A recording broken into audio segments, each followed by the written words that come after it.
In an opinion piece for the New York Times, Pulitzer Prize-winning author Thomas L. Friedman posits what he calls the Golden Arches theory of conflict prevention. No two countries that both have a McDonald's have ever fought a war against each other. When a country reaches a certain level of economic development, when it has a middle class big enough to support a McDonald's, it becomes a McDonald's country. Depending on how you define a war, Friedman is right. McDonald's is so much more than cheap hamburgers and underpaid workers. It's a symbol of economic maturity, a masterclass in marketing, a zoo, a UFO, a cartoon from the Rugrats team. It's the best Sprite in the game. It's There Will Be Blood, but with Batman. It's a fucking empire. Look at the Hamburglar. What a cheeky rapscallion he is. Now look at the original Hamburglar. Look at McDonald, a knockoff McDonald's in Iraq with a poster of George Bush in it. Sorry, Friedman doesn't count. Not a real McDonald's. This is the McHotdog. This is the McPizza. This is the McSpaghetti. This is the motherfucking McLobster.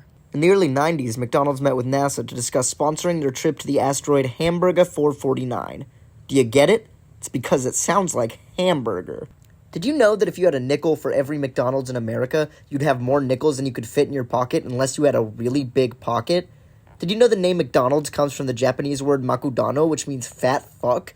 Did you know that you've never even been to a real McDonald's, only pretend McDonald's? Did you know that all dogs are boys and all cats are girls? Did you know McDonald's started as a barbershop until they realized that the burgers were much better at being food than they were at cutting hair? Did you know Grimace is fucking real? Yeah, he was found in the Harong Harong Caves by a team of amateur spelunkers in 2003. Of the 9 cave divers that entered Grimace's den, only 1 returned, with this picture to prove it.